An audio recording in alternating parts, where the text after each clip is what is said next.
Tenang sekali dia.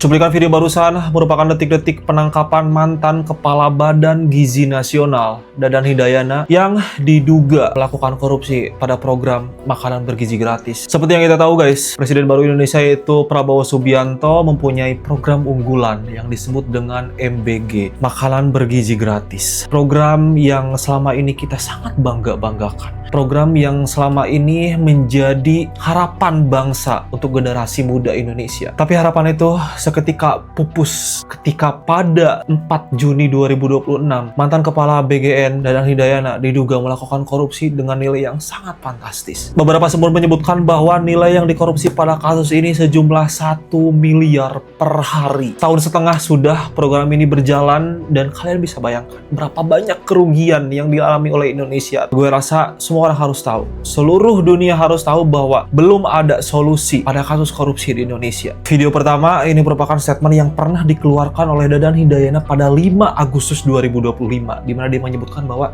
gak mungkin ada korupsi pada program MBG ini. Gak mungkin ada korupsi di makan begitu, karena kita sudah bikin virtual talk, ya.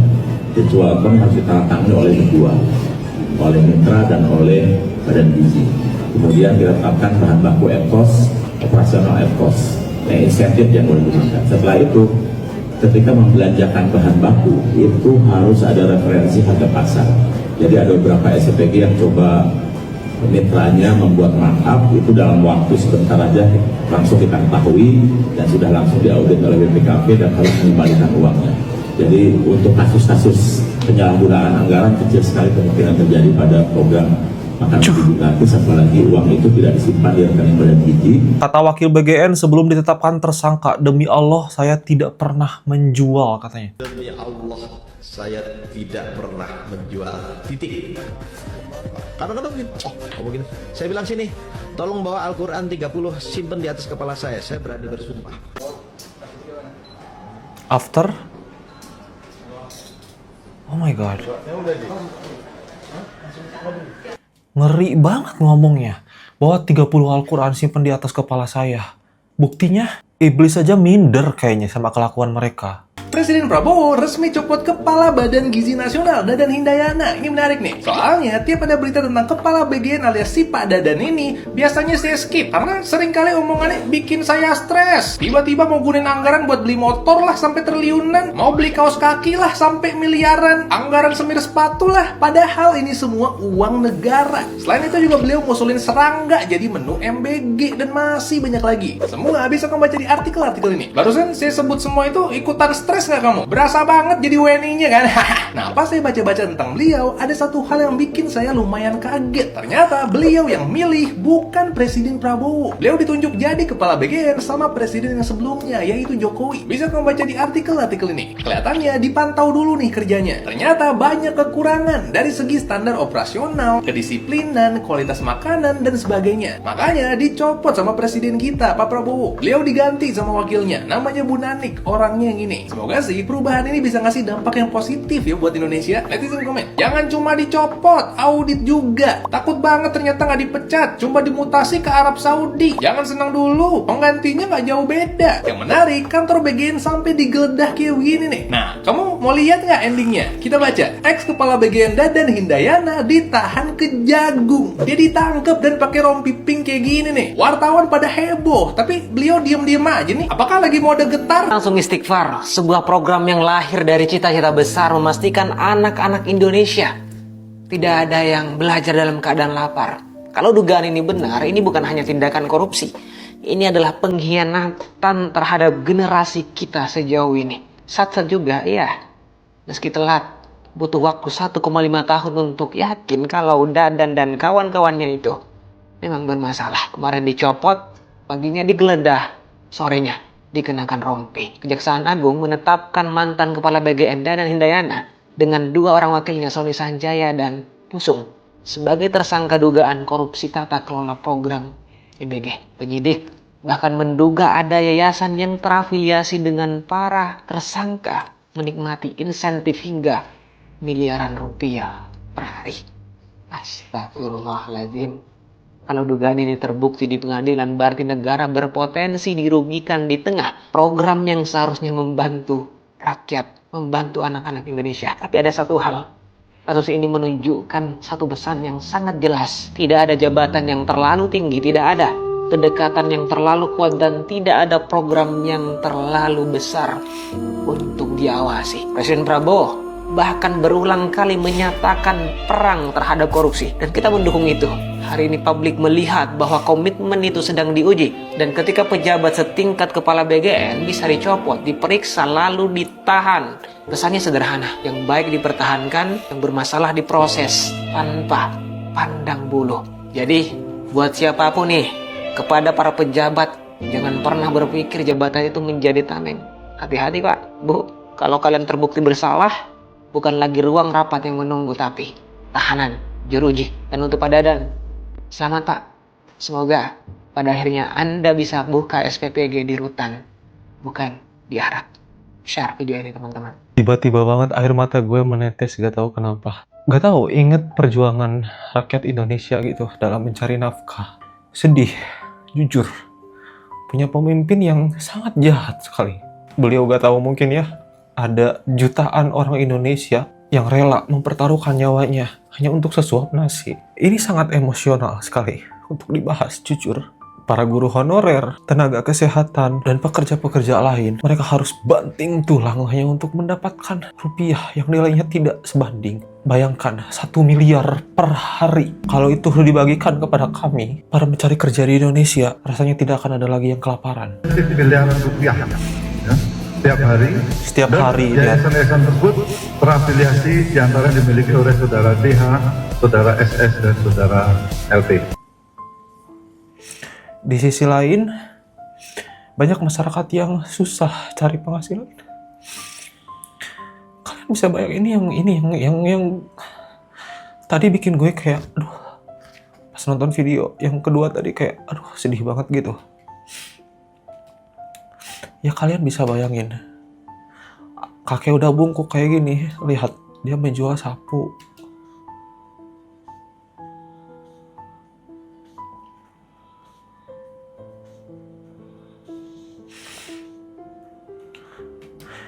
Ini mereka bukan untuk miliaran, bukan mencari miliaran rupiah, tapi mereka mencari sesuap nasi, kayak untuk makan aja, untuk menyambung hidup supaya mereka tidak mati kelaparan. Ayolah, pemerintah Indonesia dibuka matanya gitu. Kurang apa sebetulnya kita sebagai rakyat? Pajak selalu ditepati, peraturan-peraturan yang pemerintah lakukan kita selalu taati perasaan. Tapi kenapa kalian begitu jahat sekali? Gak ada solusi kulihat sampai sekarang. Makan ini mutlak untuk rakyat kita. Mereka harus makan, anak-anak harus makan, orang miskin harus makan. Bohong. Ada temuan survei bagus banget dari Policy Research Center yang bunyinya kayak gini. 88,5% manfaat MBG dinilai mengalir ke elit dan pejabat politik serta mitra SPPG. Manfaat ke anak-anak hanya sebesar 6,5%. 6,5%. Program yang jualannya gizi anak, program yang katanya buat ngasih makan anak-anak, kok bisa yang lebih kenyang justru yang pegang proyeknya? Ya vendor, ya mitra, ya pengelola. Yang mana isinya pejabat-pejabat juga. Anaknya dapat manfaat nggak? Dapat. Banyak nggak? Dikit. Bergizi nggak? Keracunan, Pak. Kalau programnya memang beneran fokus ke anak-anak, berarti kan yang diutamakan dari awal kualitas makanannya dulu dong. Iya dong, bukan siapa yang dapat proyeknya. Pak Presiden kemarin bilang, gue ingat, hanya dari MBG saya berhasil menciptakan 1 juta lapangan pekerjaan. Pak Presiden, come on lah. Lapangan kerja buat siapa sih?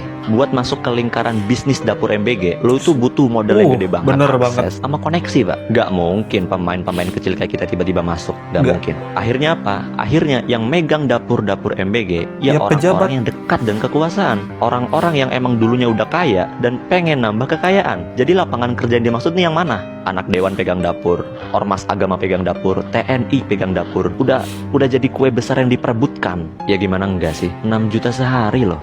Bener, ini bener banget. Kejadian di tempat aku juga sama. Untuk masuk ke dapur MBG, untuk bekerja ke dapur MBG itu bukan orang biasa yang bisa masuk ke sana. Harus ada koneksi yang sangat kuat, harus ada kedekatan pada pejabat, baru kalian bisa bekerja di sana. Dan yang bikin gue kayak sedih banget gitu mendengar bahwa gaji dari supir MBG aja, supir itu jutaan rupiah. Sementara gaji kami nih sebagai tenaga medis gak ada harganya. Bener-bener tidak dihargai. Jangankan cukup, sekedar dihargai sedikit saja pun tidak. Saya tidak bicara mengandai-ngandai guys, tapi bicara memang sesuai fakta apa yang saya rasakan. Kita lihat juga teman-teman guru honorer hanya digaji 300.000, yang mana mereka sudah berjuang tahunan mendapatkan gaji tersebut, kuliah. Tapi MBG mereka cukup lulusan SMA, dekat dengan atasan, dekat dengan pejabat, bekerja menjadi supir, dapat puluhan juta setiap tahun. Bukan itu yang kita butuhkan, Pak, tapi keadilan bagi seluruh rakyat Indonesia. Gue emosional banget karena gue ngerasain bagaimana sulitnya mendapatkan uang di Indonesia ini. Bahkan dengan proses belajar yang sangat panjang itu tidak ngejamin kalian bisa mendapatkan uang, guys. Aduh, sorry banget. Dadan Hidayana dicopot dari kepala BGN. Menurut gue sih pengalihan isu. Gue udah kayak khatam banget dengan template propaganda media di negara ini. Lagian udah dihujat se-Indonesia Raya gitu. Mau maju apa aja, ngomong apa aja salah. Bukan apa aja salah, tapi emang kayak orang skizo, kesurupan, pikun. Sampai yang maju si itunya tuh, gue gak mau sebut nama, gue gak mau sebut statusnya. Sampai di repost sama selebriti. Ya iyalah udah dibayar. Buzzer. Maksudnya gimana ya? Dia sebenarnya udah tahu gitu loh kalau negara ini gak berkembang kayak biji player dia. Tapi karena ego dan malu dan udah bayar banyak influencer buat menang, jadi kalau programnya nggak bagus, nggak jalan gimana gitu kan. Sian banget negara ini. Bisa nggak sih dipakein ChatGPT aja untuk ngerunning the country?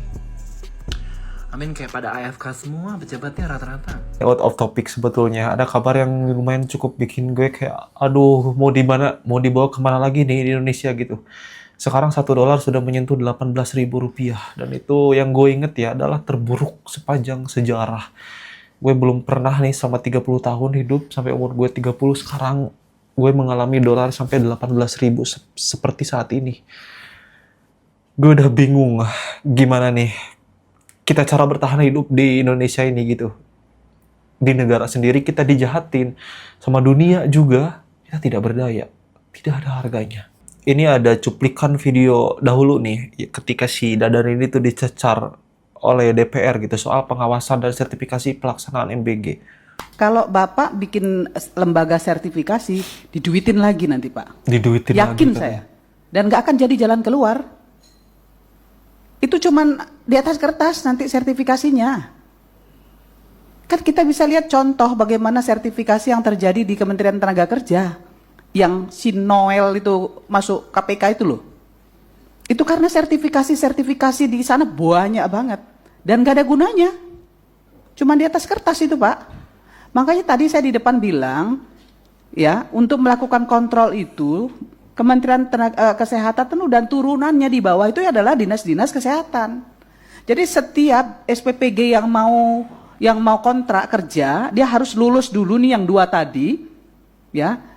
Yang akan memverifikasi itu adalah Dinas Kesehatan dan BP POM di daerah. Jadi ada 2 institusi di situ. Jadi nggak main-main ini, nggak cuman kertas sertifikasi. Kalau itu yang Bapak lakukan lagi, ambrol lagi. Yakin Pak? Udah Makanya pesimis tadi, dari awal di awal dia. kan saya ngomong begitu tadi. Ya, makanya saya bilang lagi tadi, dananya harus disiapkan. Nggak boleh juga nanti Kementerian Kesehatan dan turunannya di bawah itu, BP POM dan turunannya di bawah itu nggak ada anggarannya untuk melakukan itu. Nanti sertifikat itu dijual belikan Pak. Saya tahu, Bapak harus tahu ya, sertifikat higienis itu dijual antara 5 sampai 10 juta per lembar untuk satu sertifikasi higienis. Nah, apa itu yang mau Bapak lakukan?